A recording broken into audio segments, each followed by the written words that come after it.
You're nothing but a prostitute. Get out!" The words cut through her like a blade, echoing in the grand hall as everyone watched. 4 years ago, he had destroyed her, her dreams, her reputation, and the life she had built for him. But she wasn't finished. What he stole, she would reclaim. And when the world finally saw her rise, he would be left utterly speechless. "Hey, fam. Welcome back to the Mr. James family. We're so glad you're here with us today because you're not just a viewer. You're part of this family. Grab a comfy seat, maybe some snacks, and get ready for a story full of emotions, surprises, and moments that will touch your heart. Let's dive in together and share every twist, every tear, and every triumph as a family. Because here your feelings matter, and every story is a journey we take together." The restaurant breathed fire. Not literal flames, but ambition made visible. Polished steel reflected candlelight like molten gold. Ignis glowed from its etched glass entrance, a promise and a threat in one word. Elara Vance stood still in the center of it all, not because she was awed, because she was bracing. The room pulsed with curated elegance. Muted conversations floated like perfume. Crystal glasses chimed softly. Rehearsed laughter followed. This was not a restaurant opening. This was a coronation. Julian Vance moved through the crowd like a man reborn. His smile was effortless now, his shoulders squared wider than she remembered. He laughed louder, touched arms longer, accepted praise as if it had always belonged to him. Elara watched him without blinking. 14 years. That was how long her life had folded into his. 14 years of archives, notebooks, ruins of forgotten kitchens, dust-covered monasteries, border villages no one photographed. 14 years of recipes that were never written to impress, only to survive time. She held the ledger close to her chest, small, heavy, gold embossed. Her grandmother's handwriting curved across its pages like a pulse. This book had never been meant for applause. It was a map of culinary resurrection. And tonight, every dish served inside Ignis came from it. The first course arrived, a revived 17th century ash-roasted marrow preparation. The room gasped. Julian smiled. Applause followed. Elara felt it land like theft. The second course, fermented root broth reconstructed from oral history. Critics leaned forward. Pens moved fast. Julian nodded modestly. Elara tasted nothing. The champagne flute in her hand remained untouched. Bubbles rose and burst, just like promises. She remembered the night Julian had almost quit, his hands shaking, his voice breaking. "I don't know who I am without your work," he'd said. She had believed that was love. Tonight proved it was dependency. A server passed, another plate, another stolen resurrection. Victor Sterling appeared beside Julian. Tall, immaculate, eyes like spreadsheets. He surveyed the room not as a guest, but as an owner. Because he was. $5 million had purchased this illusion. 5 million had sealed Elara's erasure. Victor leaned toward Julian and murmured something. Julian laughed, didn't look back at her. Elara noticed the absence first, not the insult. The absence. She was not introduced. Not once. People brushed past her, assuming she was staff, a donor, a +1, someone forgettable. Her name stayed trapped behind Julian's teeth. She scanned the room for the moment she'd been promised. The pause. The glass raised. My wife, the mind behind Ignis. It never came. Instead, Victor clinked his glass. The room quieted instantly. Authority recognized authority. Tonight, Victor said smoothly, we celebrate vision. Applause. Execution.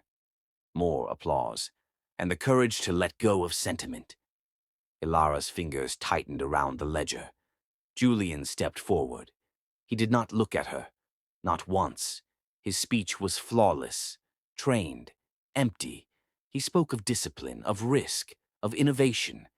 He spoke of himself. The crowd leaned in. Elara felt something colder than anger, recognition. This had been decided long before tonight. When the applause swelled, Victor turned toward her. His smile was thin, professional, predatory. "Mrs. Vance," he said quietly. He handed her a cream-colored folder. Thick, prepared, final. Her name was already printed. No mistakes.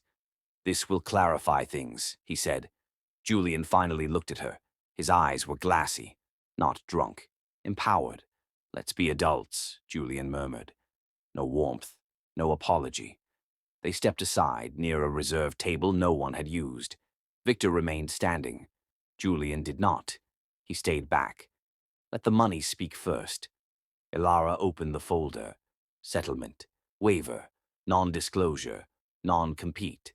Her role described in 6 dismissive lines. "Research assistance," her chest hollowed. Not shattered, hollowed.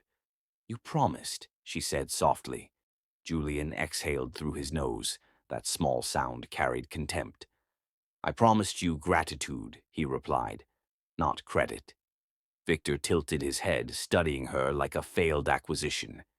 "You're just a footnote, Elara," Julian continued. His voice dropped, carefully pitched for witnesses. "We needed the recipes, not the history." The words slid into the room, sharp, intentional, unforgettable. "Take the settlement," Julian said. "Disappear. You're nothing but a failed apprentice." Silence spread. Not loud, not dramatic. Just enough. Elara felt every eye pretend not to look. This was not cruelty. It was execution with witnesses. She closed the folder. Slowly. Her heartbeat did not race. That frightened her. She placed the ledger on the table, centered it, straightened its edges. Julian noticed then. A flicker crossed his face. Fear. Just once. She met his eyes. No tears. No shaking. "Enjoy the menu," she said. Her voice carried, not loud, but absolute. She turned, walked. The doors of Ignis opened for her without resistance. Cool night air met her skin. Behind her, applause resumed. Louder, covering something. Elara stepped into the dark and did not look back. Elara drove home with the ledger's weight still burning in her hands, unaware that hidden inside the very betrayal meant to erase her was a mistake that would soon turn the entire empire against itself. The car door closed with a sound too final for comfort. Elara sat behind the wheel without starting the engine. Street lights blurred against the windshield. Her hands rested on the ledger, knuckles pale, grip precise. Inside Ignis, laughter swelled again. Out here, silence pressed in. She inhaled, slow, measured, not to calm herself, to stay upright. The drive home passed without memory. Traffic lights changed, cars merged, music played somewhere she didn't register. Her mind replayed one thing only, not the insult, the certainty in Julian's voice. She parked in the garage and stayed seated. The house greeted her with curated emptiness. Everything inside had been selected together. Every chair debated, every shelf measured. But tonight the walls felt like witnesses who had chosen sides. She placed the ledger on the kitchen counter. Its gold edges caught the light. Still beautiful, still intact. She poured water into a glass, spilled some, didn't wipe it. Her phone buzzed, once, then again. The cursor blinked on the screen. Patient, expectant. Elara leaned back in the chair, eyes fixed, mind racing faster than her hands. Folders unfolded one by one. Dates, locations, scans of fragile manuscripts, audio transcriptions of elderly voices recalling dishes no one had cooked in generations. She had built this archive quietly, not out of paranoia, out of habit. Because history, once lost, never came back politely. She clicked deeper. There it was, a subfolder she had named without sentiment. Foundations. Inside sat the earliest drafts, the principles, the logic behind the flavors. Not recipes, systems. Julian had copied the outcomes. He had never understood the structure. Her lips pressed together.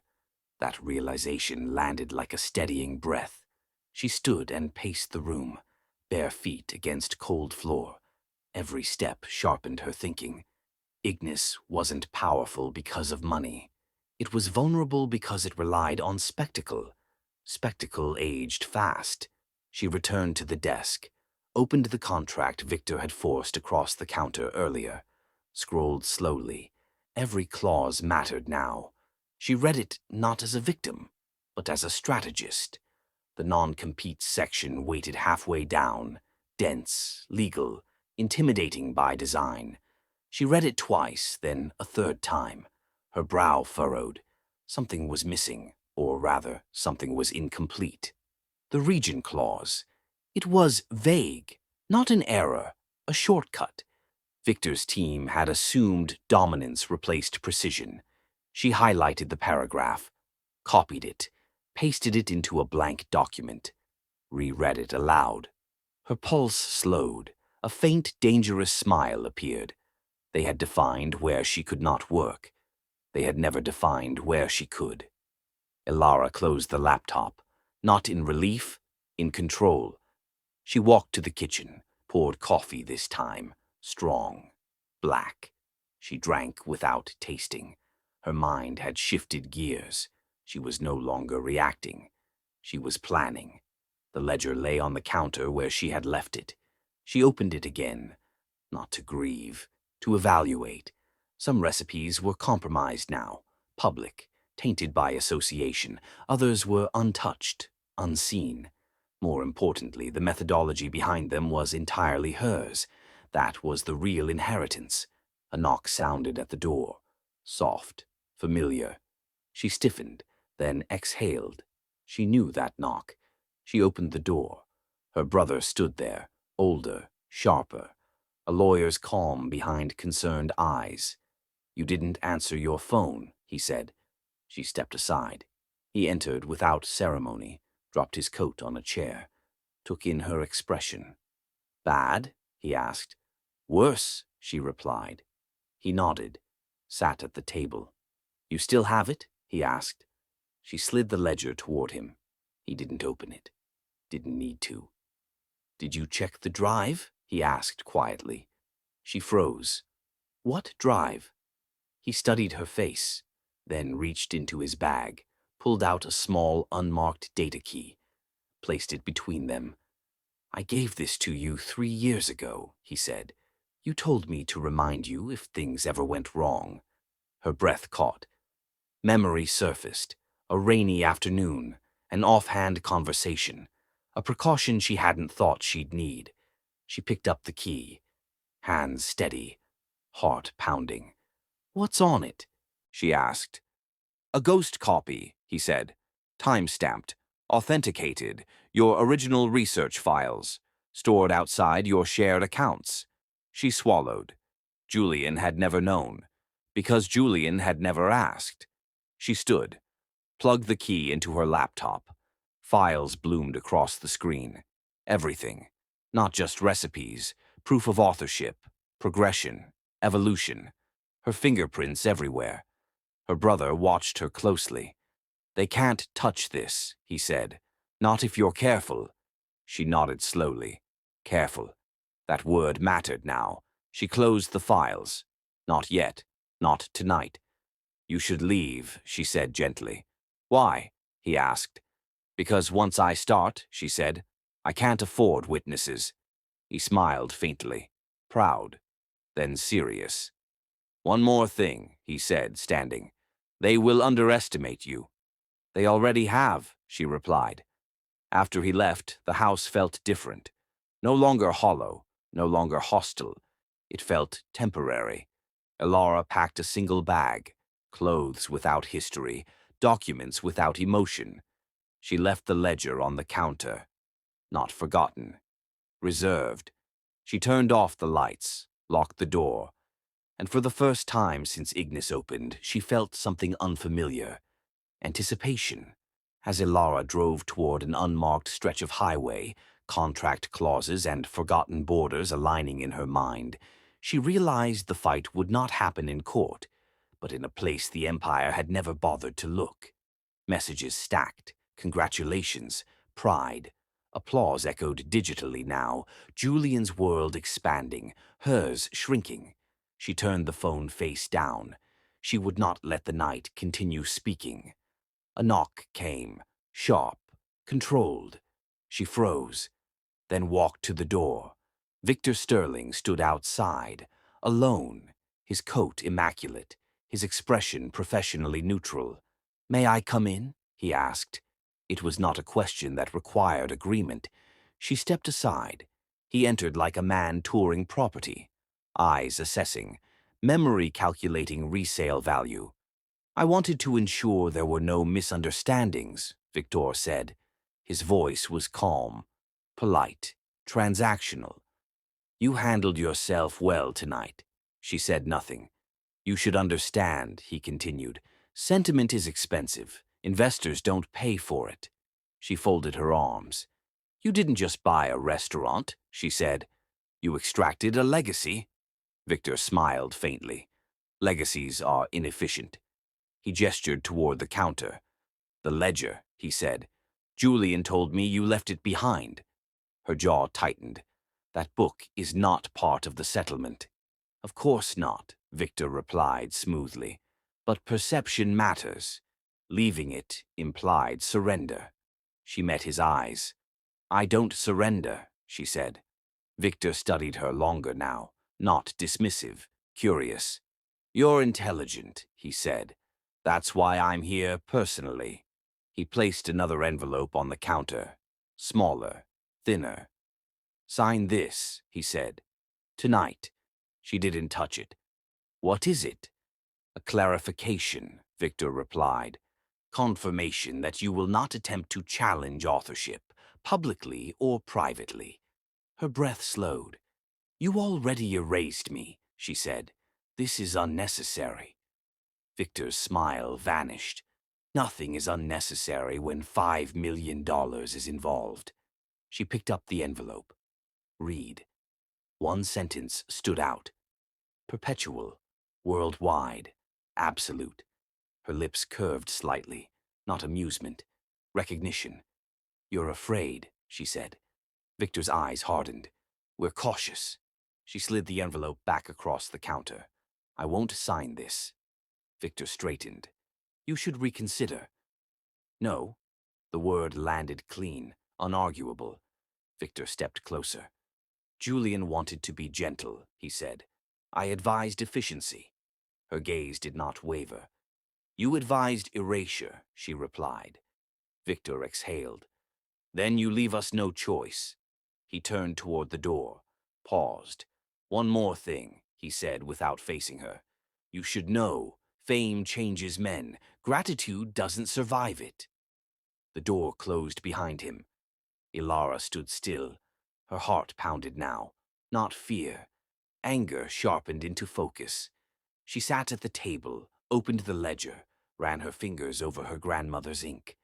This was not just stolen work. It was stolen proof of existence. Her phone rang. "Julian." She didn't answer. It rang again, and again. Finally, she picked up. "What?" she said. "You embarrassed me," Julian snapped. There it was. Not remorse, image damage. "You humiliated yourself," she replied.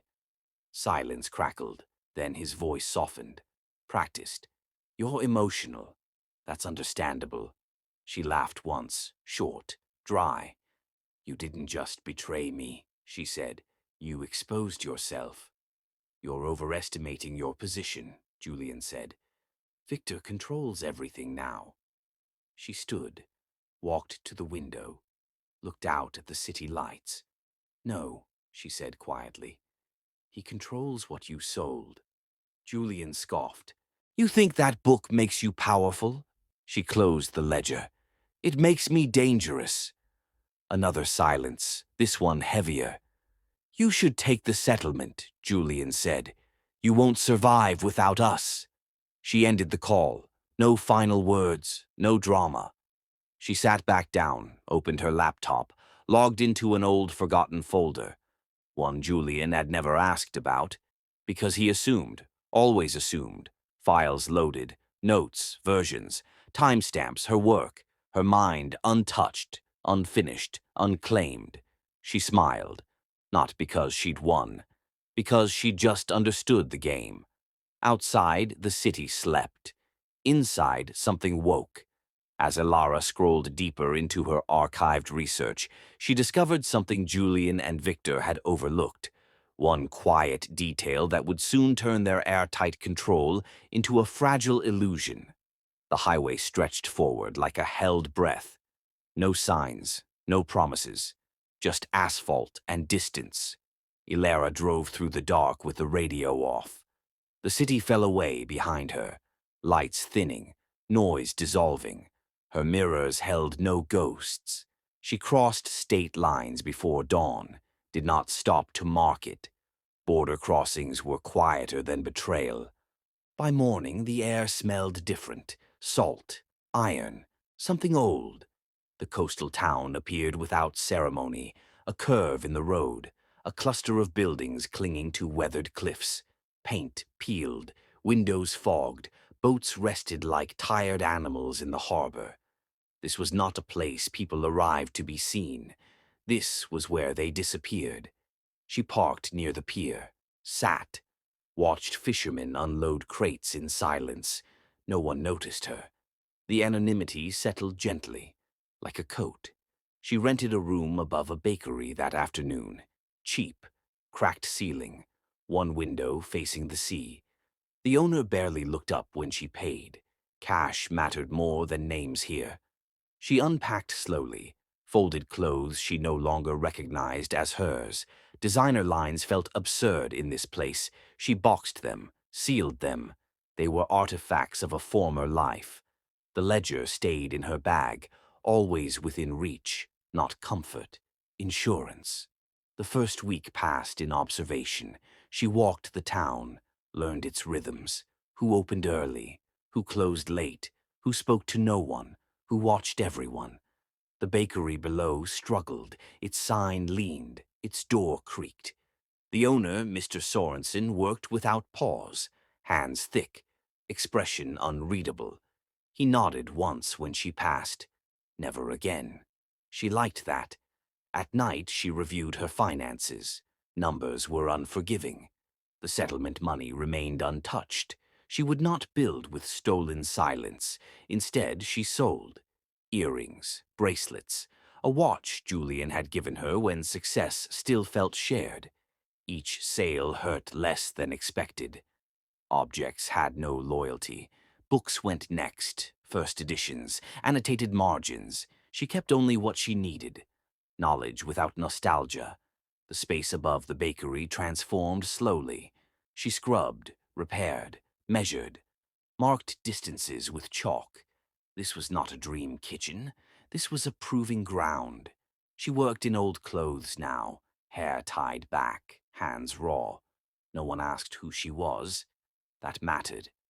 At night, exhaustion replaced anger. That mattered more.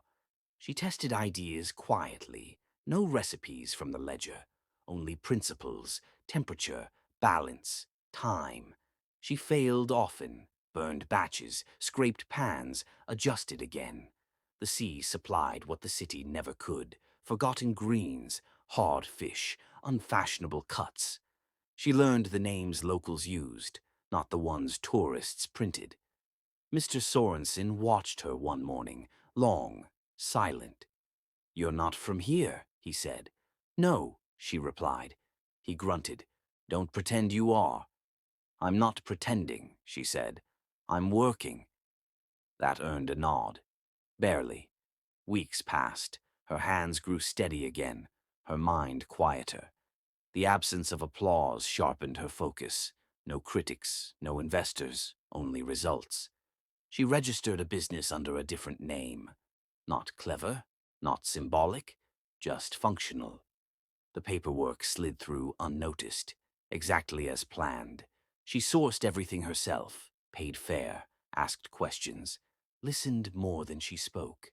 The town did not warm to her, but it stopped resisting. Isolation became routine.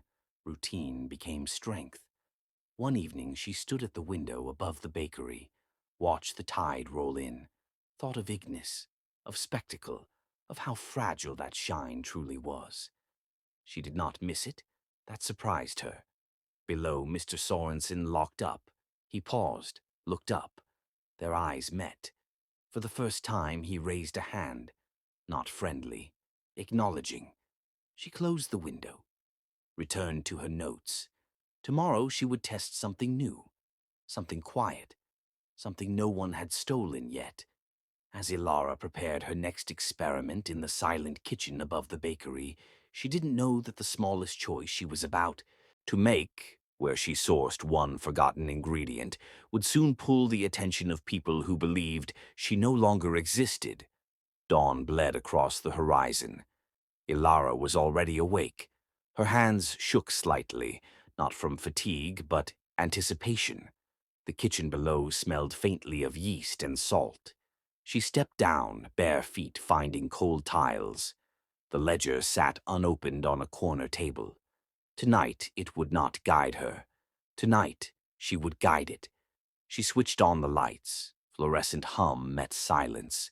The old oven groaned like it remembered better days.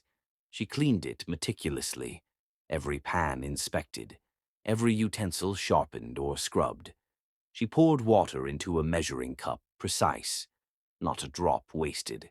She checked the scales, calibrated. Every gram mattered. Her notebook lay open, formulas, principles, sequences. She wrote as she worked, each calculation a step toward control, temperature curves, ingredient ratios, timing sequences. No recipe line repeated from the ledger. Everything reconstructed from logic. She chopped vegetables with methodical precision. Roots, greens, tiny bulbs she had foraged locally. Some names she barely knew. Some she would rename in her own mind. She mixed textures, tested pH levels, monitored color changes. A faint scent rose. Not aroma of luxury, aroma of mastery. The first trial failed, pots boiled over, flavors clashed. She tasted, spat, recalculated. Not discouraged, learning embedded in failure. The second batch offered minor improvement, bitterness reduced by 3%, subtlety increased. She noted every nuance. The ledger sat silently. She didn't need it. Her memory traced centuries of forgotten flavor theory. She adjusted humidity in the room. Airflow mattered. The oven held at 65 degrees, too high. She reset it, measured again. Her wrist ached, her eyes burned. Pain was irrelevant. Results mattered. 3 hours passed. 4. The sun rose high. She had not eaten. She had not sat. Only calculations, chopping, stirring, tasting, recording. The second experiment failed in a new way. Unexpected textures clashed. She laughed softly. A sound without amusement. A sound of recognition. She understood the problem immediately. The ingredient sequence required inversion, not because Julian had done it wrong, because tradition had been disrupted over time. She adjusted methodology, tested again. She noted each micro-reaction, heat, color, smell, viscosity, aroma layering. The mixture thickened, flavors merged, but something remained off. A subtle metallic note lingered, unacceptable. She stepped back, breathed. The ledger whispered from the corner. She ignored it. Not help, not distraction, observation only. Hours blurred into a rhythm, time irrelevant, every failure a signal, every taste a calibration. By evening, the mixture improved, texture approached perfection, flavors began to harmonize. She smiled briefly. Not satisfaction, assessment. A new variable emerged, humidity outside the window, salt from the sea drifting inside. She adjusted water ratios, tasted again. Balanced, subtle sweetness in root vegetable balanced bitterness, salt enhancing aroma without overpowering. She wrote meticulously, every percentage noted, every observation quantified. Night fell outside. The room glowed warm with oven light. Her hands ached, her back stiffened. Yet she continued, measured grains of sugar by 1/10 of a gram, spices crushed, sifted, measured. Nothing approximated, everything precise. She compared against her own formulas, cross-referenced sequences. Every trial informed the next. A pattern emerged, her process faster, more efficient than Ignis's. She realized with clarity. Julian had stolen her past, but he could not steal this, her intuition, her method, her evolution. She tried another variation, this one lighter, aroma lifted, color brighter, flavor coherent. She tasted slowly, paused, closed her eyes. Yes, something new had been born. Not a replica of her grandmother's recipe, not a theft, a reinvention. She wrote the final notes, crossed out unnecessary steps, optimized, documented the sequence, sealed each step in digital files. Her hands trembled, not fatigue, excitement, power. She reviewed the kitchen, mess everywhere, pots, knives, chopping boards, spilled grains. It was chaos controlled. She cleaned systematically, restored order, prepared for tomorrow. Tomorrow she would push further, experiment again, innovate further, refine endlessly. She sat at the table finally, opened a new notebook, listed goals, not menu items, not profit, goals, consistency, ethics, purity, precision. Her reflection in the window showed determination. No trace of doubt remained. She realized she was changing, not just as chef, as strategist, as architect. She would not be ignored again. She would not be erased. Her work would speak before she ever did. The ledger remained untouched, a symbol of what had been taken, not needed now. Her hands held the future. Calculated, measured, controlled. She tested one more batch, night thick around her. Flavors harmonized perfectly. She smiled softly. Not celebration, analysis, confirmation. Then a sound from below. A door creaked. Not Mr. Sorensen. Not expected. Elara froze, every sense alert. She waited. Footsteps stopped. Silence followed. She exhaled slowly, prepared for confrontation. No one appeared. Just the echo of her own heartbeat. The oven ticked. Time paused. She realized something subtle. The bakery's layout allowed her to hear everything. Anyone entering would give themselves away. Control was complete, but she sensed observation, not malicious yet, intriguing, curious. She moved silently to the back. No one. Her files secure. Ledger untouched. Computer locked. Breath slowed. She returned to her workbench. Tested ratios once more. All perfect. Temperature, color, aroma, texture aligned. Night deepened. Streetlights blinked through the window. The sea whispered. She wrote notes, cross-referenced results, evaluated failures, planned new trials. Progress unmistakable. Her mind sharp, body exhausted. She realized she was ready for the next stage. Not for revenge, not yet, but for control. Her kitchen, her rules. No one else mattered. Not Julian, not Victor, not the empire she had left behind. She leaned back, watched the storm of her own making settle. The air smelled faintly of salt, heat, and triumph. She smiled, not relief, anticipation. Tomorrow she would push further, and no one would see it coming. As Elara finally stepped outside into the cold night, a faint car engine hummed from the street beyond the bakery, its headlights sweeping past the windows in a deliberate pause. Someone was watching her work, and they already knew she existed. Morning arrived pale and hesitant. Elara stepped into the bakery below her room. The air smelled of flour and yeast, heavy and uncompromising. Mr. Sorensen was already working, hands raw, knees bent, back curved over dough. She cleared her throat softly. He did not look up. She had expected resistance, not silence. He moved methodically, ignoring her presence. She surveyed the room. Old tables, scuffed floors, broken tiles. This kitchen demanded respect before permission. She set down her bag, opened it slowly, laid out her equipment, everything sterile, precise, ordered. Mr. Sorensen's eyes flicked once, briefly, assessing. She caught it. Challenge accepted. She began, chopping vegetables, mixing flours, testing ratios silently. The rhythm of knives echoed against worn wood. He grunted. A signal, not encouragement, observation. She knew the type. Local pride, inherited, stubborn. He would not yield easily. Good. That sharpened her focus. She began experimenting with fermented grains, locally sourced, overlooked, ignored. He leaned slightly, skepticism readable.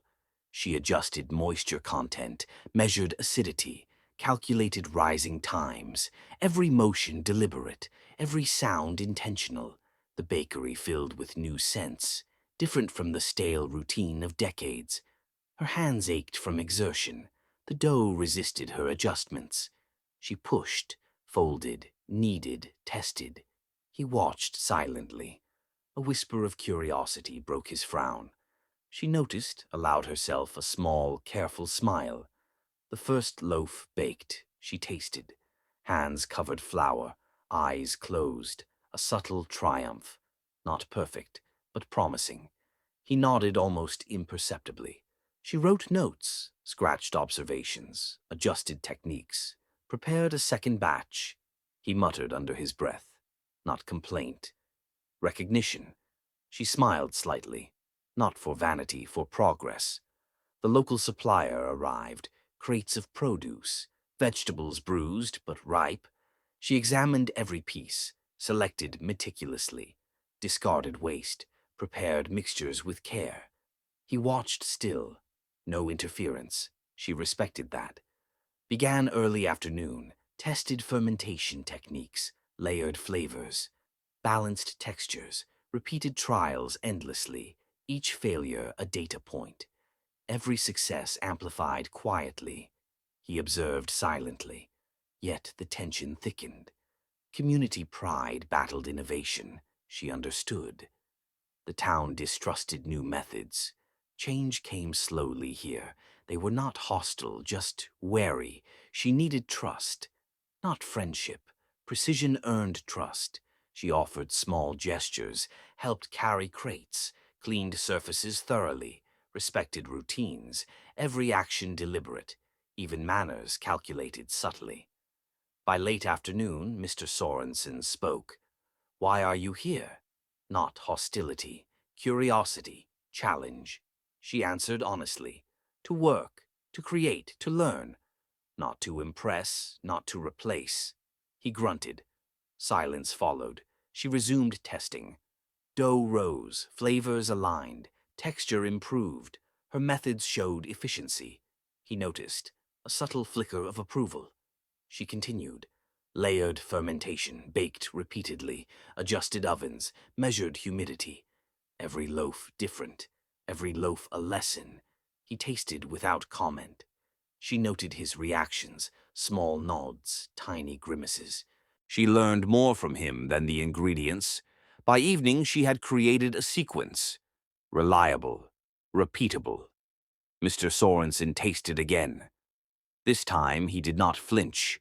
She recorded results silently, his arms crossed, frown unchanged. Yet the tilt of his head betrayed thought, observation becoming evaluation. She cleaned, arranged equipment. He did not interfere. Not yet. Evening air drifted through broken windows, cool, salty, quiet. She paused, watched him move, deliberate, careful, acknowledgement, unspoken. A turning point. She realized small victories mattered, not applause, not fame, not validation. She had influence, incremental, hard-earned. She adjusted schedules, planned experiments for the next day. He questioned her choices, not aggressively, curious, cautious. She explained, technical, practical, rational. He listened, acknowledged points silently. Their eyes met. For a brief moment, respect flickered. Unspoken, fragile, tentative. She returned to the oven. Second batch nearly perfect, flavors coherent, texture stable. She noted adjustments, planned third iteration. Outside, wind rose, carrying sea scent. She ignored it. Focused. Temperature, humidity, moisture balanced. Small adjustments led to consistency. By nightfall, 4 batches complete. One minor flaw remained.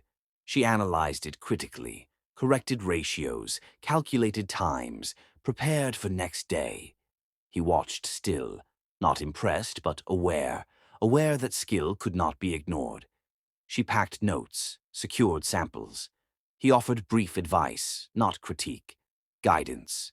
She absorbed it silently, respect growing slowly. By the time she ascended to her room, exhaustion pressed, not defeat, satisfaction tempered.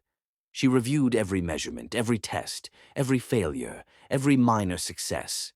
Her notebook filled. Charts, notes, sequences. She understood the path forward. Incremental mastery, local resources leveraged, integrity maintained. She smiled faintly. Tomorrow, refinement would continue, control consolidating. She lay awake, calculations and sequences spinning, no distraction, pure focus. Isolation now an ally. Silence no longer oppressive, energy directed, progress tangible. By dawn, routine would resume. Each trial a step, each failure a lesson, each success a foothold, the town slowly observing, the bakery slowly accepting. Not fully yet, not openly, but curiosity unignorable, her influence growing quietly, the first external resistance bending.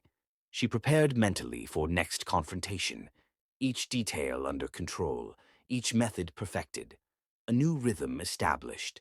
She closed eyes briefly. Rest optional, preparation mandatory. Every measurement mattered, every taste logged, every loaf a study, every failure informative. She could feel progress solidifying. Tomorrow would reveal more. She had patience, skill, precision, resolve, and something else. An awareness of being watched, eyes hidden, assessing, calculating. Not townfolk, not obvious yet, a shadow in her otherwise controlled world. She welcomed it. Focus sharpened, strategy ready. The kitchen was her battlefield, every ingredient a weapon, every loaf a calculated advance. Silence became her ally, isolation her shield. By night's end, she was ready. The town might doubt her, the bakery might resist, the observer might linger, but she would endure. Every trial a foundation, every loaf a statement, her methods precise, her goals clear. She would not fail, not here, not now.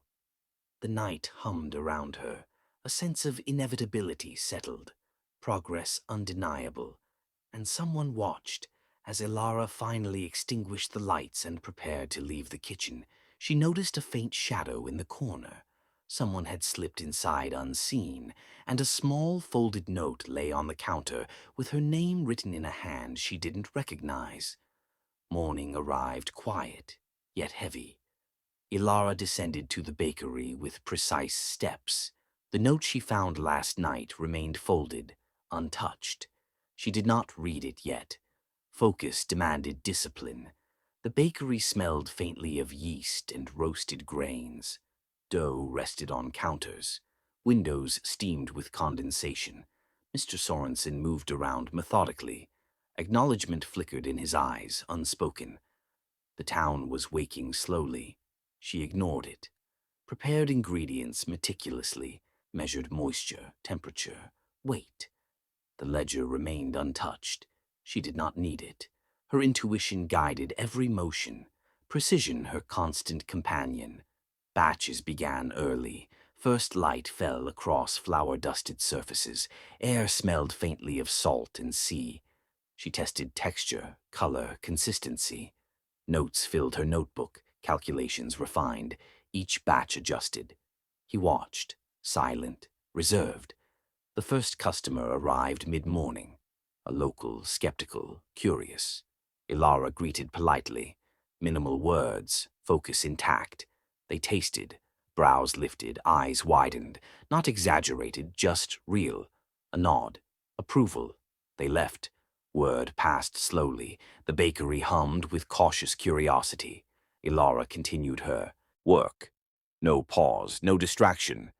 Recipes remained in her mind. Not replicated. Reinvented.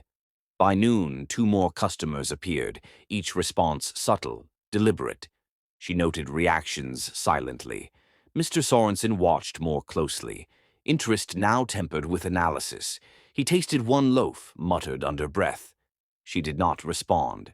Observation, learning, patience, ingredients layered differently, flavors balanced scientifically, textures nuanced, patterns recognized. By afternoon, the bakery filled steadily. Local journalists had caught a whiff. Small digital mentions appeared. No grand announcements. Subtle praise. Bloggers seeking novelty. Elara observed the ripple, not proud, calculating, adjusting, adapting. She experimented further. Fermentation refined. Her own signature formed. The town noticed uniqueness. Traditional flavors enhanced, not replaced. Respect grew quietly. Skepticism softened. By evening, a package arrived. No sender. Inside, a single card, printed, "A critic watches." She smiled faintly. Not arrogance, alertness. Next day, the flow increased. Customers shared stories online. A blog post appeared from The Palate. Anonymous, sharp, observant. Elara did not read it immediately. Prepared batches first, ensured consistency. Every loaf, every flavor, perfectly controlled. Evening came. She finally opened the post. Praises precise, detailed, analytical. Not hyperbole. Genuine insight. Her techniques dissected, appreciated. Her innovation noted. Her name unmentioned. Powerful anonymity. She studied each word, analyzed every compliment, criticism, observation. Patterns emerged. Attention grew quietly. Influence expanded. Mr. Sorensen leaned against counter, observed, nodded subtly. She understood. Trust building slowly. She continued experiments. Every failure logged, every minor success amplified. Local suppliers took note. Quality demanded, excess discarded, new techniques incorporated. She optimized every process. Customer feedback measured, data-driven adjustments made. By the end of week, reservations became scarce. Curiosity grew. Media coverage subtle, influential, word of mouth powerful. She reinforced supply chains, ethical sourcing ensured, transparency emphasized. Her signature style emerged clearly. Customers returned, some loyal, some curious, each batch perfected. Flavors layered intentionally, textures complementary, presentation understated, her philosophy clear, quality over spectacle, knowledge over showmanship. By the second week, regional bloggers began writing. Mentions spread. Not viral, organic, credible. Elara maintained invisibility, not seeking fame, seeking precision. She refined systems continuously. Inventory, measurements, processes, techniques. Daily review. Adjustments made. Consistency ensured. By month end, reputation undeniable.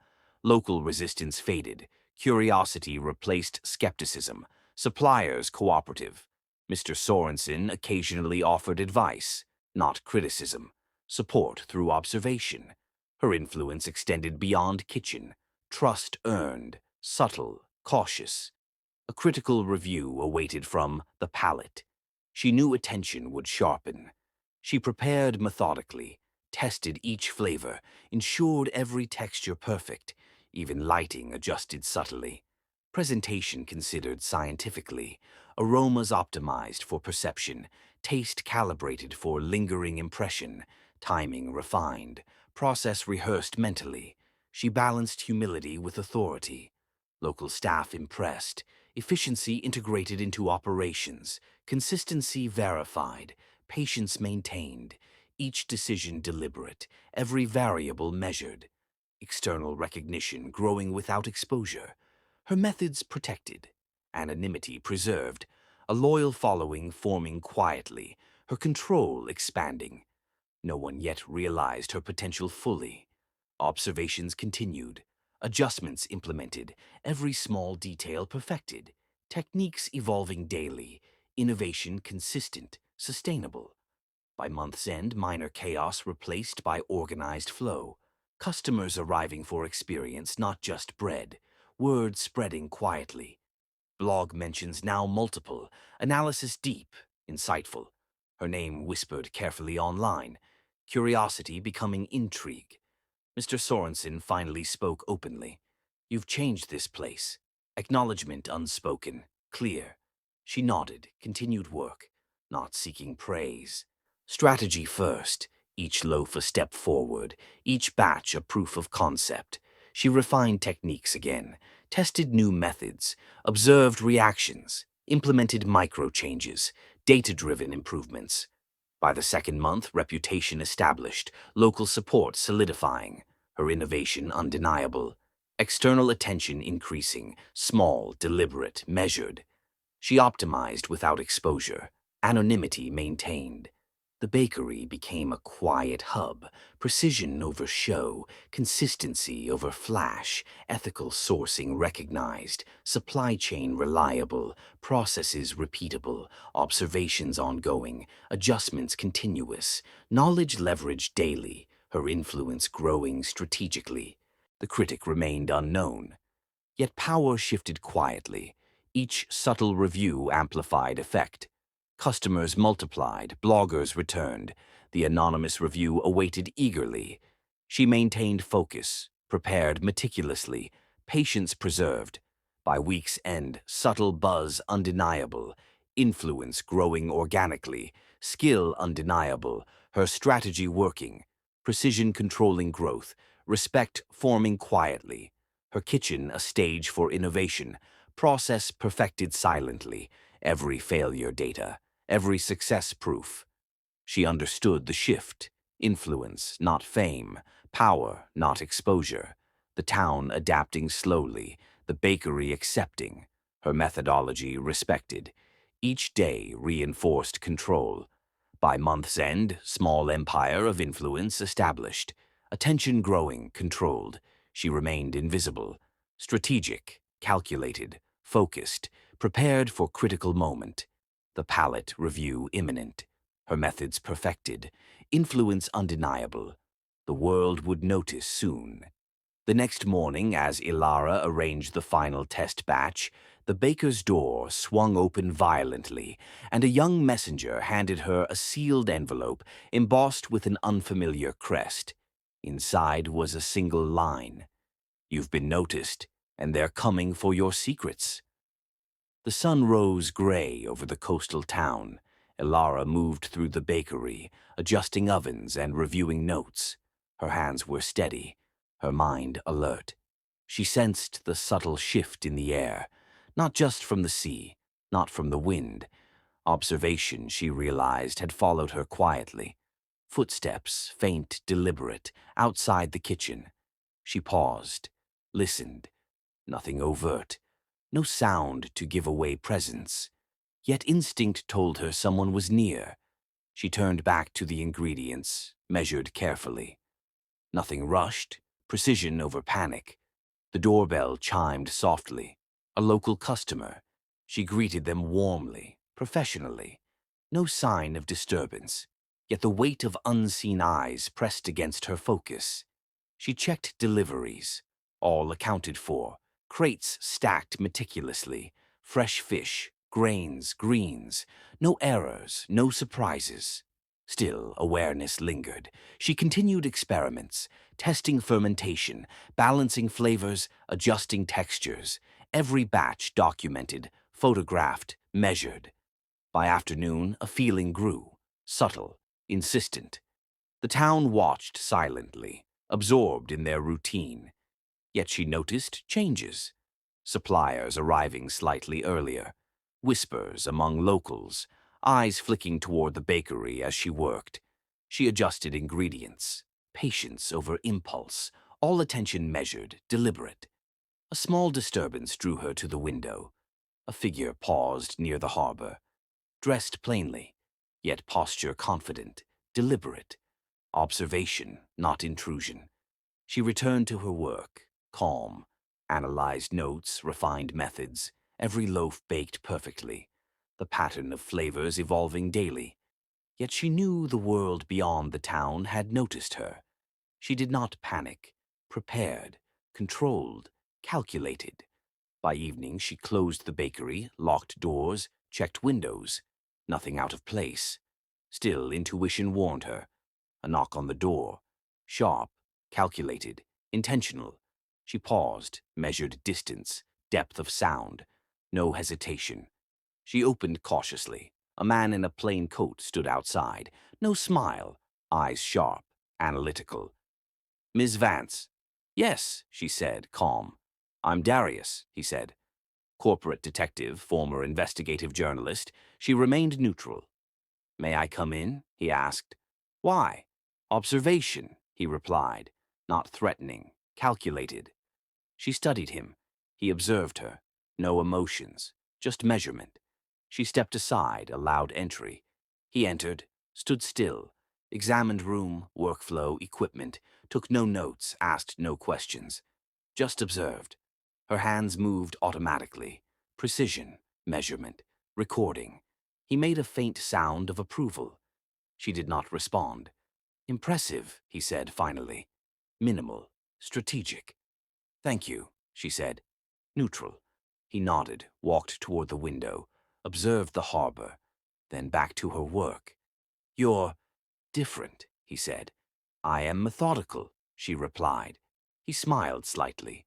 Not friendliness, respect. "I've been sent to understand," he said. "By whom?" "Your past associates," he said carefully. She froze briefly, controlled immediately, analysis, observation, strategy. "I see," she said. He nodded. Not here to disrupt, yet presence required. She measured flour precisely, mixed ingredients carefully, every motion controlled. He watched silently. Hours passed. She baked multiple batches, tested flavors, textures, aromas. He tasted. No comment. Just focus. Observation. Her mind noted every subtle flicker in his expression. Analysis complete. His presence did not disturb workflow.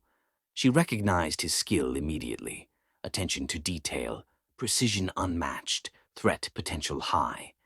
By nightfall, he departed quietly, left no trace except subtle awareness. Elara noted this, prepared for continuation, not fear, calculation.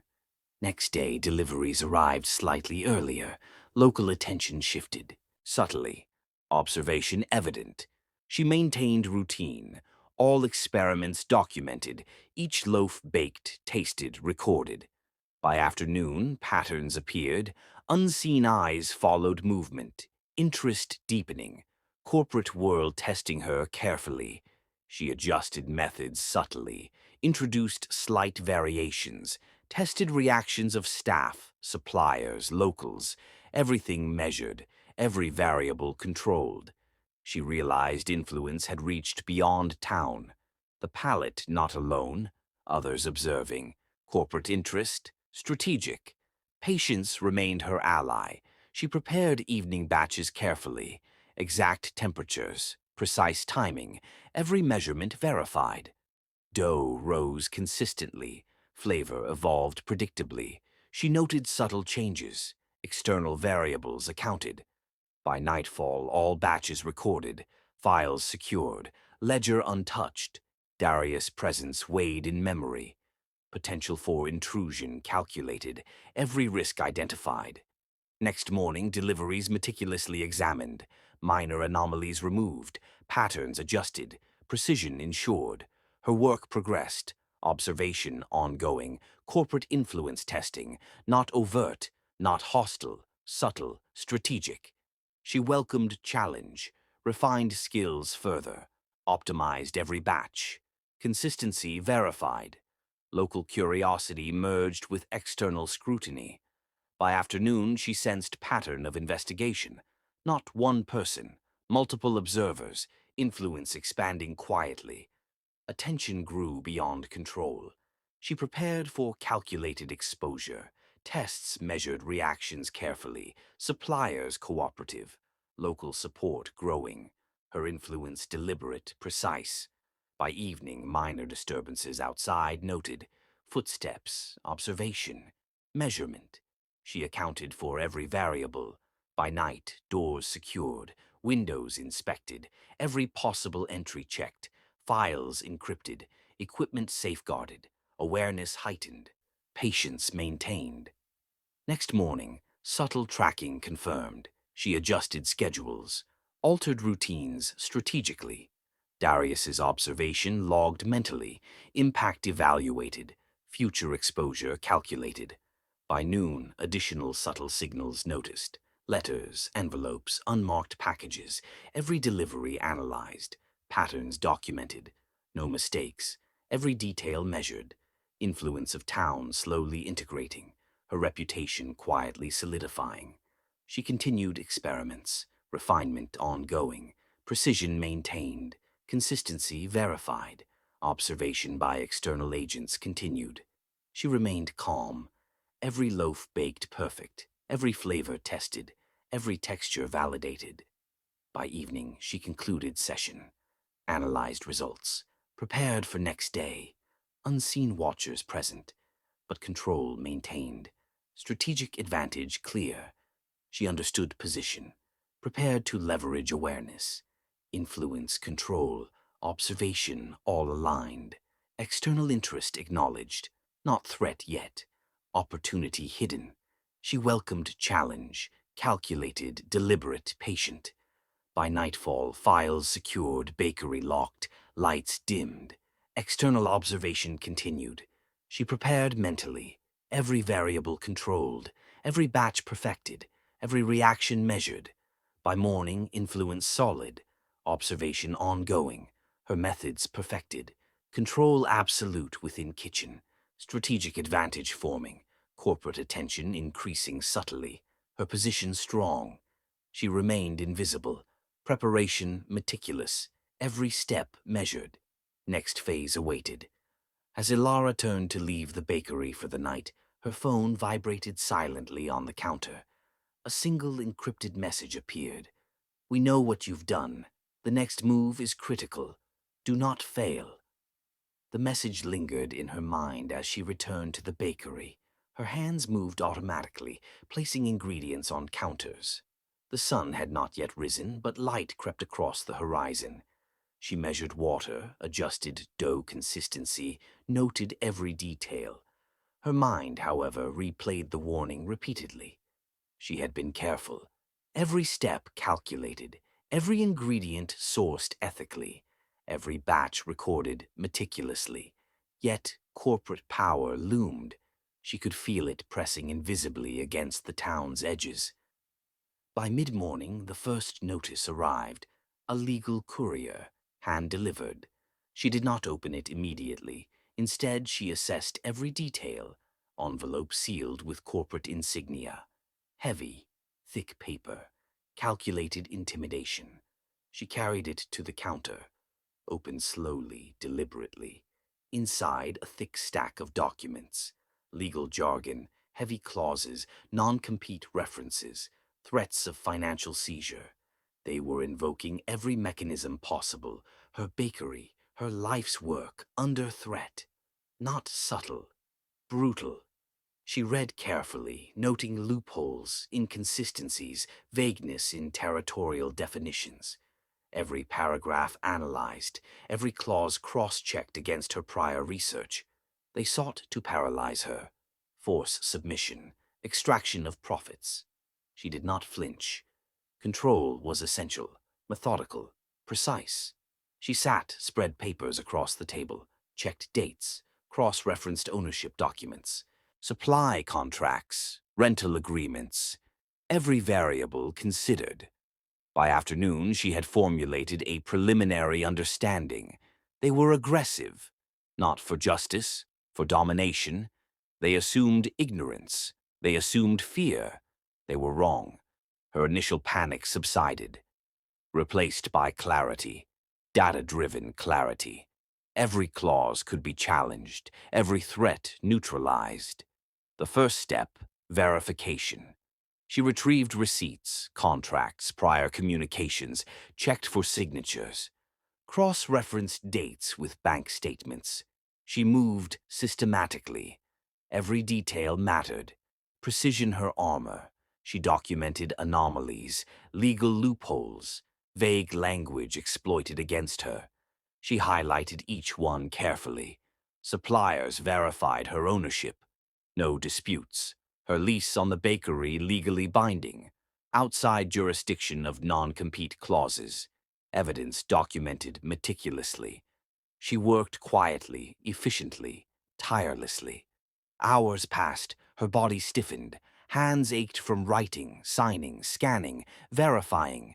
Her mind, however, remained razor-sharp. She analyzed Victor's likely strategy, anticipated every move, calculated risks, prepared countermeasures. She did not act impulsively. Observation first, data gathering essential. Her strategy required patience, even as legal threats escalated. By evening, the courier returned. Another package, more detailed threats, potential lawsuits, financial penalties, cease and desist notices. She reviewed calmly. Every document scanned for inconsistencies, cross-checked against public records. Her calculations revealed vulnerability. They had relied on assumptions. Oversights present, territorial clauses poorly defined, dates mismatched, jurisdictional ambiguity. Her advantage emerging subtly. Not victory yet, but leverage forming. By nightfall, she compiled a summary. Logical, precise, airtight, every variable documented. Backup copies secured. The ledger remained untouched. She did not need it for this phase. Evidence rested in records, transactions, agreements. Her phone buzzed. Another message. Victor's legal representative. Threatening, aggressive, calculated. She read, remained silent. Analyzed tone, timing, intent. Every message a psychological play. She did not respond immediately. Prepared counter. She understood corporate psychology, pressure, intimidation, assumption of weakness, all incorrect. She prepared a precise reply. Careful, formal, documented. No emotion displayed, only facts, only logic. Every assertion verifiable. By the following morning, she delivered her response. Copies sent to lawyers, suppliers, landlords. Every step recorded. She anticipated next move. They would escalate. They always escalated. She expected it, prepared accordingly. Her staff remained unaware. Efficiency maintained. Operations continued. Bakery fully functional. Influence within town growing. External pressure unacknowledged publicly.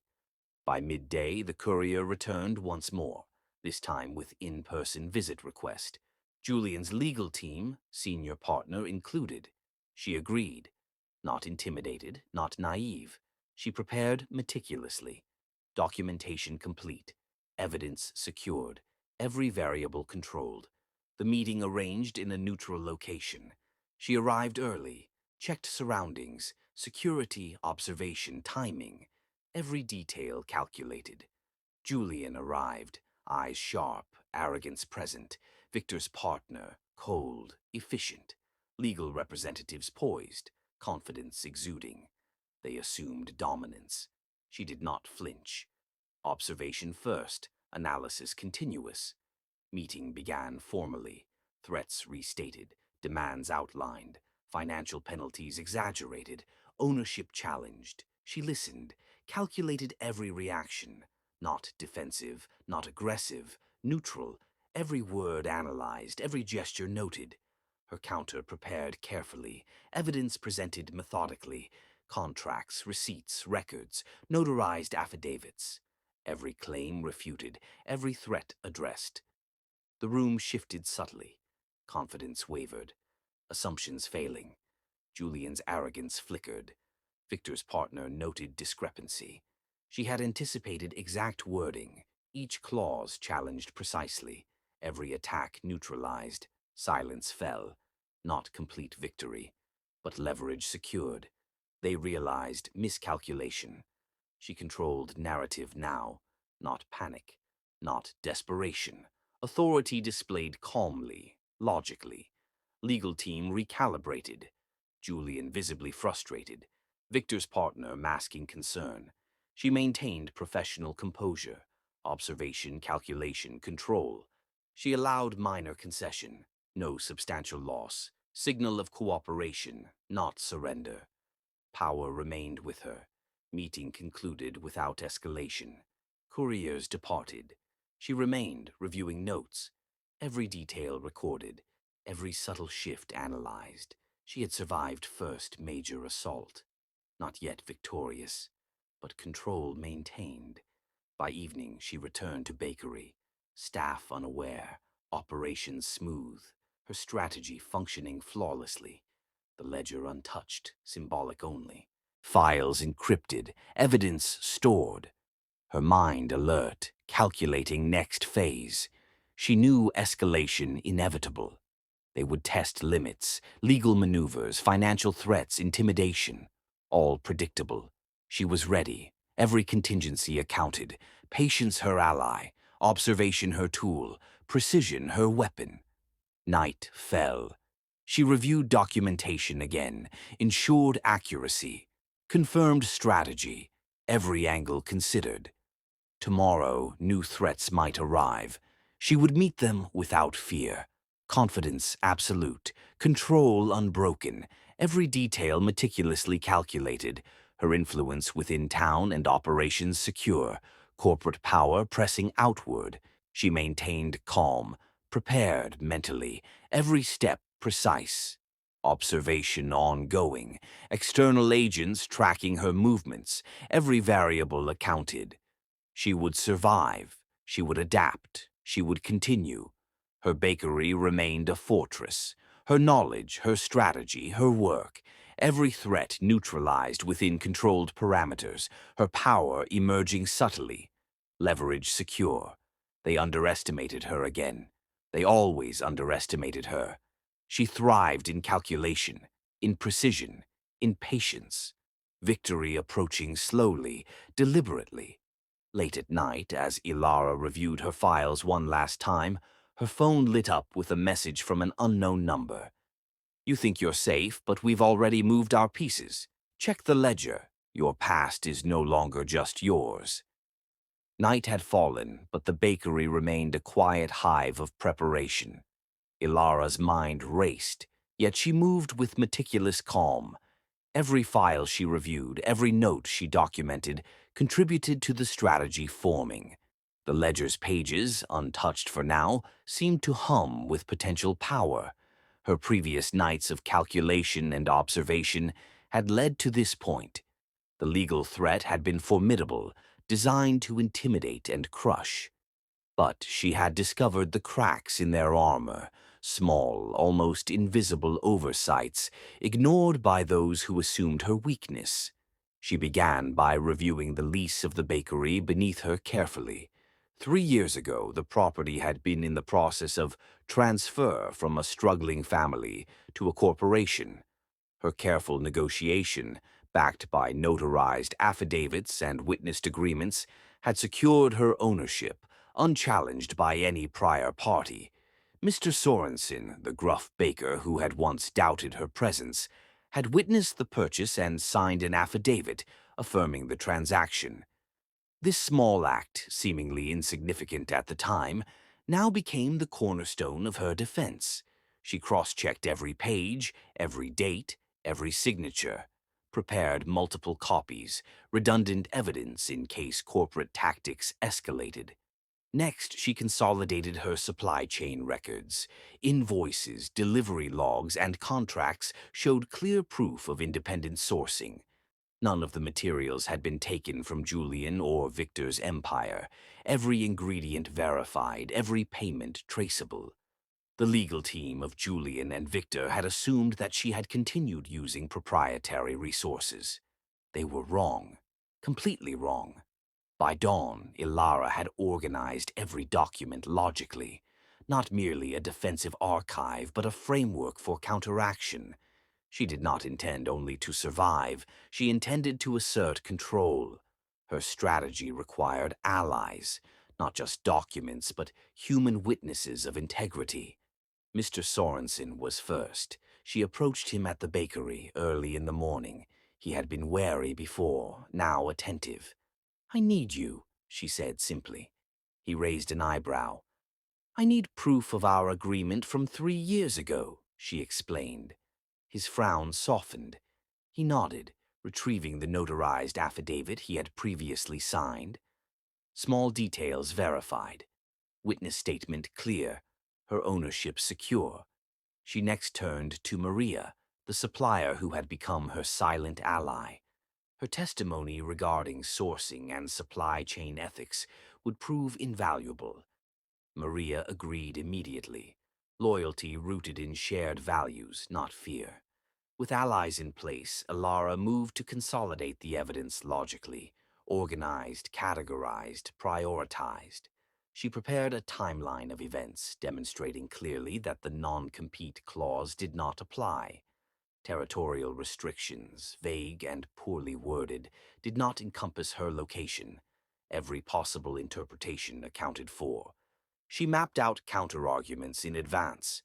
Every potential legal maneuver Julian and Victor could attempt was anticipated. Every move they might take was countered. By late morning, she was ready. The calm precision of her preparation contrasted sharply with the chaos her adversaries expected. Julian, confident in corporate power, would have assumed fear. Victor, pragmatic and ruthless, would have assumed compliance. They were about to learn how wrong they were. Elara scheduled a formal meeting with their legal representatives, neutral location, professional, controlled. She arrived early, everything arranged meticulously, no distractions, no surprises. She placed her organized evidence on the table, every document labeled, every piece cross-referenced. Julian arrived first. He carried his usual arrogance, a mask of control. Victor followed, cold and calculated, eyes scanning the room like a predator assessing prey. Legal representatives took seats confidently, unaware of the depth of preparation before them. Elara greeted them calmly, professionally. No tremor in her voice, no hesitation in her stance. They began with threats, restating claims, exaggerating consequences. Financial penalties, injunctions, accusations of corporate espionage. She listened, silent, analytical. Every word catalogued, every argument dissected. When their final statement concluded, she spoke. Calm, precise, factual. She presented her evidence.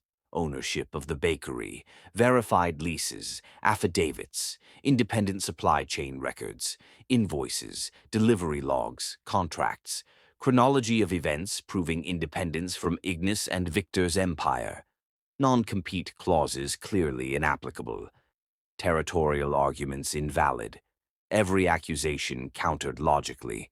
Her calm confidence disarmed the room. Julian's lips twitched, a flicker of panic unnoticed by him. Victor's partner's eyes narrowed, calculation beginning. Legal representatives adjusted posture, unprepared for such precision. Every move anticipated. She had turned defense into offense. No threats, only facts. No emotion, only calculation. Silence filled the room after she concluded. Her strategy had worked. Pressure shifted. The burden of proof now rested with them. For the first time, they realized they had underestimated her. Julian's arrogance faltered. Victor's efficiency wavered subtly. The legal team acknowledged the strength of her evidence. She maintained professional composure, prepared for countermeasures, but confident in her position. She concluded by offering a measured, strategic compromise, not surrender, not revenge. She proposed that any potential financial restitution be redirected toward constructive purpose, community benefit, transparency, sustainable practices, a calculated moral victory. Her bakery remained secure, her independence intact. The power dynamic shifted completely. By evening, she returned to the bakery. Operations continued smoothly, staff unaware of the pressure she had withstood. The town remained oblivious to the battle waged quietly, her influence growing, her strategy validated, allies in place, legal threats neutralized. She reviewed every document again, ensured all copies secure, every variable accounted. Her ledger remained symbolic, proof of her genius, not necessary for this victory. She understood the stakes, future moves anticipated, strategies recalibrated. The threat was neutralized, for now. Power rested firmly in her hands. By nightfall, she allowed herself brief reflection. Not pride, awareness, control. She had survived the corporate storm, had turned aggression into leverage. Julian and Victor underestimated her once. Never again. Her bakery remained a fortress of knowledge, precision, and ethical integrity. The foundation for the next phase was secure. She had converted threat into opportunity. Patience and calculation had prevailed. The first major victory won. The path ahead clear yet treacherous. Her influence in the town reinforced. Corporate adversaries humbled yet still vigilant. She prepared mentally for the challenges that would follow. Every file, every document, every witness positioned strategically. Her counterstrike complete, control established. And yet, a subtle tension lingered. She knew this was only the beginning. Morning sunlight filtered through the broken windows of the abandoned restaurant. Dust motes danced in the air, catching the dim light like flecks of gold. Elara stood at the center, calm, composed, yet every fiber of her body alert. The place was eerily silent, a monument to ambition and betrayal alike. The smell of mildew mingled faintly with remnants of forgotten meals. She had chosen this location deliberately, not for nostalgia, but for impact. Every cracked tile, every peeling wall echoed the dreams once shared. She could feel the weight of history pressing against her. Her ledger rested in a small, worn case at her side, not for leverage, but for memory. The door creaked open behind her. Julian stepped inside, hesitant, his tailored suit rumpled, edges fraying, a shadow of its former precision. Eyes wide, reflecting a mixture of arrogance and panic. He froze at the sight of her stance, calm, unyielding. "You called me here," he said, voice shaking slightly. "I did," she replied evenly. "No games, Julian. Not here. Not anymore." He swallowed. Silence stretched. A clock somewhere ticked. Elara's hands folded deliberately, measured, every movement calculated. Julian's chest rose and fell. He had rehearsed this in his mind countless times, but reality differed. She was unshaken. No anger visible, only clarity. "You know why you're here," she said softly. His jaw clenched. "Yes." "I know," he admitted, voice tight. He shifted uncomfortably. His gaze darted around the ruined room. "This was supposed to be mine," he muttered. "Yours?" she asked, tone light, almost incredulous. "You took everything," he snapped, then immediately covered with forced calm. Elara did not respond. Observation, patience. She allowed him to fidget, to expose the cracks. Julian's arrogance had always masked fear. Now it leaked. I thought I could handle it," he said, voice quieter. "You thought you could steal my work, my legacy, my name, and get away with it," she replied, calm but sharp. He flinched slightly. "Yes, He paused. The words faltered, regret creeping in, unbidden. She stepped closer, measured, deliberate, each movement intentional. The floorboards groaned underfoot. Dust stirred around them. Julian's eyes flicked to the ledger. a subtle unease in his posture. He understood at last that this meeting was not just symbolic, it was reality. "You didn't just take recipes, Julian," she continued. "You took years of my life, my sacrifice, my genius. And for what? Fame? Money? A hollow empire?" He avoided her gaze, shame mingled with desperation. I, I was afraid," he whispered finally. "Afraid of being ordinary?" she asked, tone measured, almost conversational. He swallowed hard. "No, afraid of losing control," he admitted. Silence followed. The room seemed to hold its breath. Elara's calmness amplified the tension. Julian's face drained of color. He had been the predator, now the prey. "I burned bridges, destroyed trust, stole light," he continued, voice barely audible. "You did more than that," she said. "You made yourself small in a bid to look bigger." His lips quivered. He took a step forward, then another. Finally, he sank to his knees amid the debris, hands on the dusty floor, eyes pleading. "Please forgive me," he said, almost inaudible. Elara studied him, every twitch, every flicker of fear, every trace of arrogance stripped away by desperation. "Julian," she said softly, "do you understand what you lost? Not money, not fame, not power. You lost integrity, and you cannot buy it back." He nodded, barely. Tears pricked his eyes. I was a fraud. I burned my own soul to steal yours," he whispered. She remained still, observation, clarity, moral authority radiating from her. He glanced at the ledger, then away. "Every step I took, wrong," he said, voice cracking. "I wanted recognition, but I destroyed the person who gave it to me." She allowed silence to stretch. Every word weighed heavily on him. Every admission drained him further. "You cannot undo what you've done," she said finally. "But you can choose how you live the aftermath."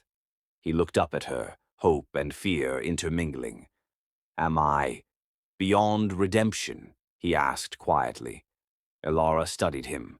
No anger, no pity, only calculation and moral weight. "You will have to earn your redemption," she replied. "Not through words, not through begging, through action, through service." He nodded slowly, understanding dawning. The broken walls, the faded kitchen, the empty tables, they all bore witness. He had no empire here, no advantage, only consequence and accountability. She stepped back, allowing space between them. He remained on his knees, a humbled man, stripped of all pretense. Elara retrieved her notebook, opened it carefully, placed it on a nearby counter. Not for him, for herself. A symbol of her reclaimed life, her genius, her victory without vengeance. He watched, silent, unworthy, yet aware. "You will not call me your apprentice," she said softly. "You will be a student of life, of honesty, of integrity. You will repay what you stole, not with money but with service." Julian nodded, the weight of understanding settling into his bones. I will do it," he whispered. "Not bravado, not performance. Real." Elara turned to leave, slow, deliberate, every step echoing in the empty space. She did not glance back, her control absolute, her moral authority unshakable. The ledger remained, silent witness to triumph, her victory measured, precise, complete in principle. Julian remained, kneeling, absorbing the magnitude of her presence and the consequences of his own actions. The quiet of the room pressed against him. Every sound magnified, every memory of betrayal echoing. She paused briefly at the door. "You will begin tomorrow," she said, "and every day after, until you understand what you destroyed." Then she left. The wind carried dust into the silent room. Julian remained kneeling, alone, confronted with truth, humility, and the weight of past mistakes. For the first time in years, he understood the cost of his choices. Elara had not destroyed him. She had restored balance. He would have to rebuild himself from ashes, not with power, not with money, but with honesty. The finality of the moment pressed against him. No words left to speak, no defenses remained, only reckoning. The morning was crisp, but the air carried tension, thicker than fog. Elara walked through her bakery, the quiet hum of ovens and fermenting dough filling the space. The ledger sat on the counter, a silent witness to everything, her sacrifice, her genius, and now her triumph. Julian had confessed. He had acknowledged the theft, the arrogance, the betrayal. Yet confession alone was not enough. Justice demanded action. She had spent nights planning this, anticipating his words, his desperation, his missteps. Every file she had compiled, every witness she had secured, every loophole she had discovered, all of it had led to this moment. She did not seek vengeance. Vengeance was hollow. What she sought was restoration, moral and practical. Her bakery thrummed with life. Staff worked diligently. Supplies arrived in perfect synchrony. Her empire, modest yet complete, rested on integrity, not intimidation. She sent a secure message to Victor Sterling's legal team. The words were deliberate, precise, leaving no room for misinterpretation. I have secured proof of Julian's fraud and your complicity in profit from my work. I am willing to negotiate, but terms must ensure justice and restitution in principle, not simply money. Within hours, they replied, formal, wary, meticulous. They understood that any misstep would expose them entirely. Elara prepared herself. She reviewed every document again. Receipts, contracts, affidavits, all meticulously catalogued. She cross-referenced dates, times, communications, every thread of deceit carefully mapped. By mid-morning, she was ready to set terms. Julian, humbled, kneeling before her figuratively, if not physically, awaited instruction. She began deliberately, voice calm, clear, unwavering. You will repay every cent of the $5 million you took, not with money, but with service. Every day, every task, measured and accountable. Julian swallowed hard, anxiety mixed with relief. He nodded, barely daring to hope. Not charity, she clarified. Not words, action. You will teach youth in impoverished areas sustainable cooking. You will give them skills you stole from me and guide them with integrity. Your labor must restore what you once desecrated. He blinked, absorbing the weight of her conditions. Yes, he whispered. I understand, he said. No bravado, no excuses, only acceptance. Elara's eyes did not soften, but they carried authority. She knew that power rested in her moral clarity, not in threats or intimidation. Turning to the files on Victor Sterling, she continued. Evidence of his involvement, subtle and hidden, was more complex. She could expose him fully. She chose leverage over destruction. Her plan was strategic. Ensure compliance, secure restitution, maintain ethical high ground. Victor, she knew, would act cautiously when faced with proof of complicity. He would weigh exposure against cooperation. She needed neither his apology nor acknowledgement. She needed assurance of moral and practical resolution. Her next steps involved coordinated legal action, evidence presented formally, contracts verified, witnesses prepared. She meticulously documented everything, no detail left to chance. By afternoon, Julian's compliance was formalized. He signed a contract outlining service-based restitution, every requirement explicit, every obligation measurable. She remained firm, detached, impartial. Justice was principle, not vengeance. Julian, once arrogant, now subdued, understood fully. Her terms ensured he could not exploit the situation. She had preserved control. The ledger, symbolic yet potent, reminded her of the stakes and the victory. Elara then prepared the final communication to Victor's legal team. Clear, calculated, unyielding. Mr. Sterling, compliance with the terms outlined is in your best interest. Full transparency and cooperation will prevent full exposure of prior actions, ensuring stability for your enterprise. The language was precise, neutral, and strategically weighted. She did not threaten openly, yet implication was undeniable. By evening, responses arrived, cautious, controlled, aligned with her expectations. Victor had acknowledged the terms, albeit silently. He understood leverage had shifted entirely. Elara maintained calm as she prepared her bakery for the evening rush. Every movement deliberate, precise, controlled. The staff worked efficiently, every recipe tested, every flavor perfected. Her focus remained on operational integrity, not on the theatrics of power. She walked among them, noting diligence, checking ovens, verifying ingredient quality. The ledger sat nearby, almost forgotten, yet omnipresent. It reminded her of the journey: theft, betrayal, exile, reinvention, and now restoration. Night approached.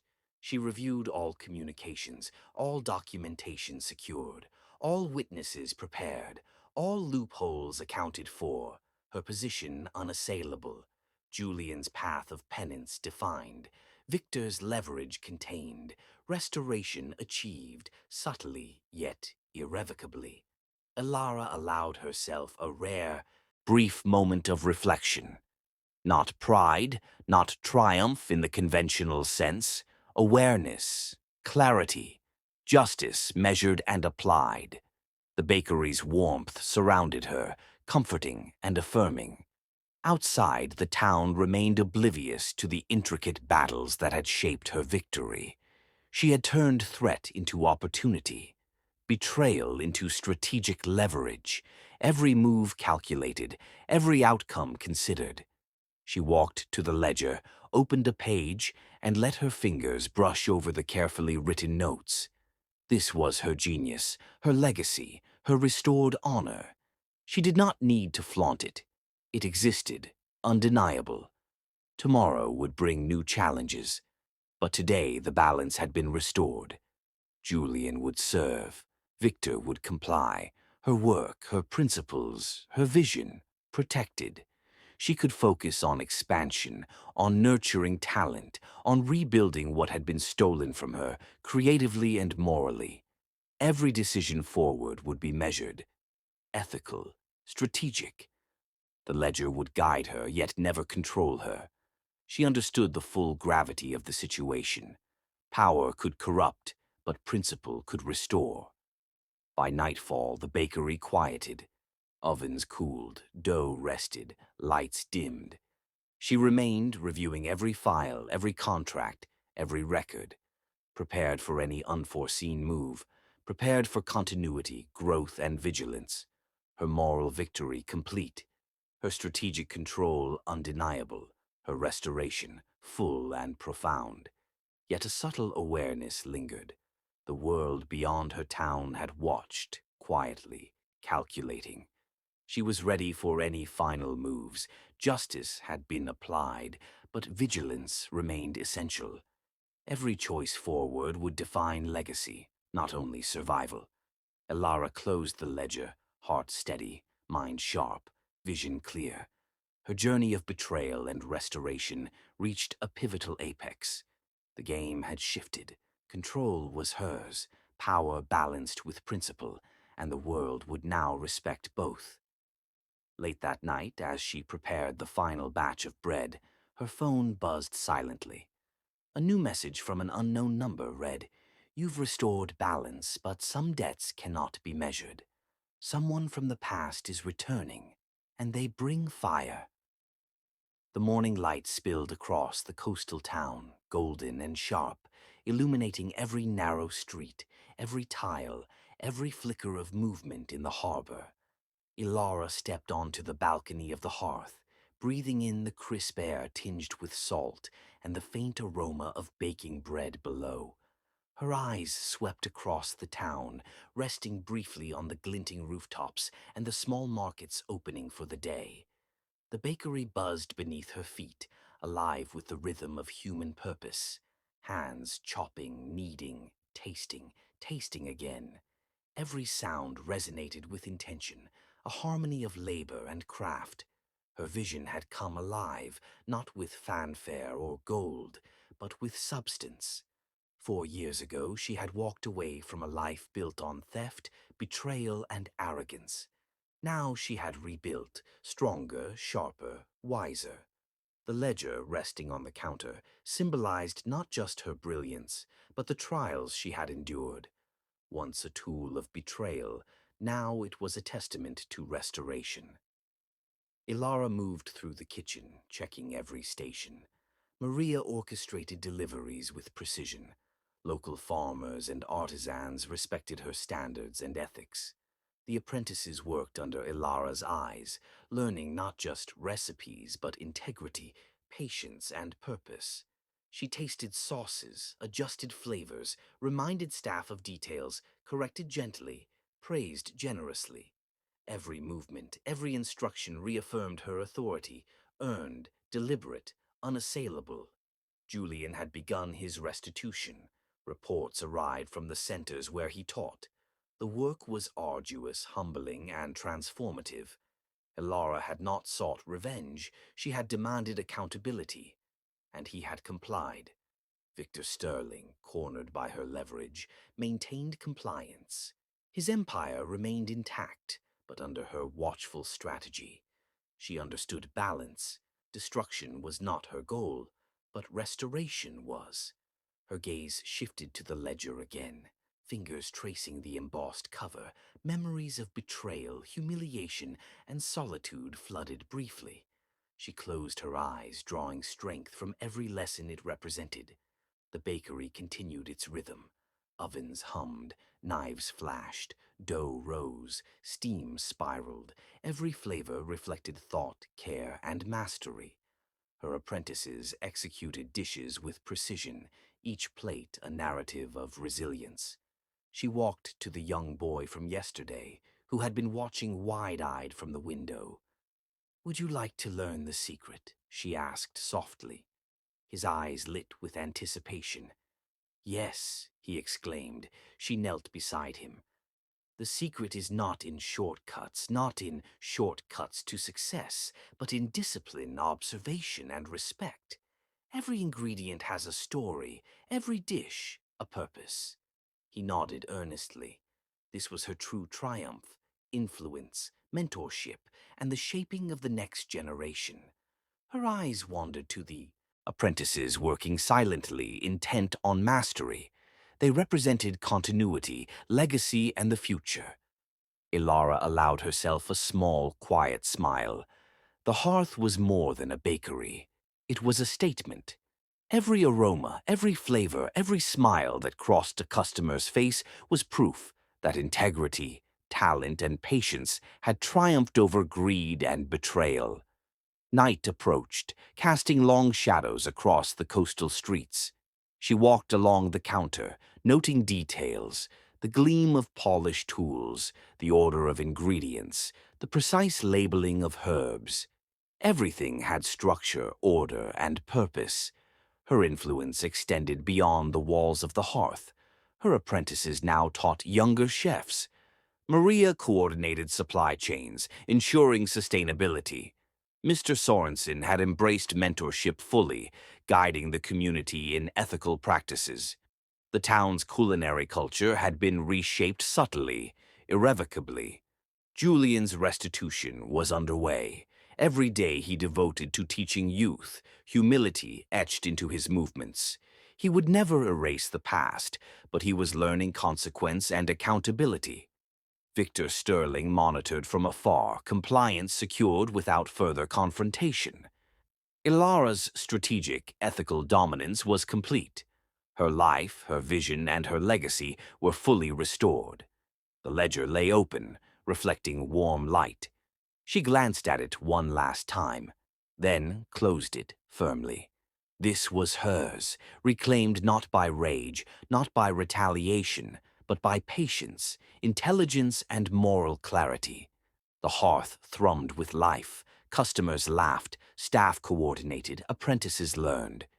The air carried the scent of bread, simmering sauces, and satisfaction. Elara watched the bustle, feeling fulfillment that was quiet yet profound. Her gaze drifted to the horizon where the ocean shimmered in twilight. She saw possibilities, not threats. The journey that had begun with betrayal and heartbreak had transformed into mastery and influence. Every challenge she had faced had honed her instincts, sharpened her intellect, and strengthened her resolve. The ledger, once a symbol of stolen genius, now rested as a foundation for her legacy. She had achieved not revenge, but restoration in the purest sense. Her apprentices, the youth, the community, they carried forward the principles she embodied: integrity, excellence, and vision. Even the town, once wary of her presence, now respected, trusted, and celebrated her. Elara breathed deeply, absorbing the culmination of years of struggle, strategy, and resilience. The ledger represented the past, the hearth represented the present, the apprentices represented the future. She understood fully the power of restoration over retaliation. Her gaze lingered on the young chefs practicing precision cuts. She felt pride not in dominance but in guidance, influence, and ethical victory. The ovens cooled, the final breads pulled, the lights dimmed. Elara remained, surveying her empire, humble yet profound. She understood the value of patience, strategy, and principle. Her journey had tested every fiber of her being. Now she stood complete. The hearth thrived. Her legacy was secure. Justice had been achieved, not through anger, but through intelligence and morality. She walked slowly through the empty kitchen, touching counters, tasting a spoonful of sauce, inhaling deeply. Every detail was perfect, every process respected. The world beyond the town could wait. Her foundation was unshakable. She looked at the ledger once more, a symbol of lessons learned, genius preserved, and triumph achieved. Elara smiled. The journey of betrayal had ended. The restoration of her life, reputation, and vision was complete. The hearth would continue to shine. Apprentices would carry forward her wisdom. Her influence would ripple outward for generations. She was finally free.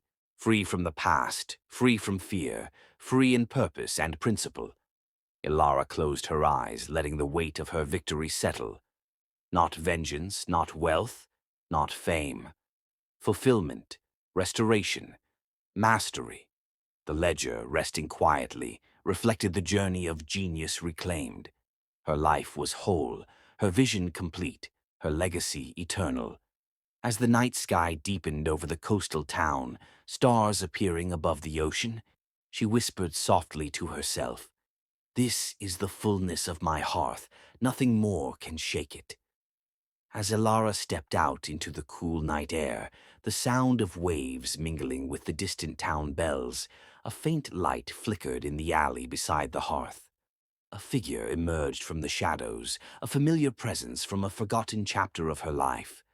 A folded envelope rested in their hand, addressed simply, "For the genius who reclaimed it all, some truths still wait to be tasted."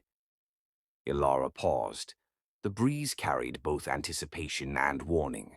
Her journey had reached completion, but some stories were never truly finished.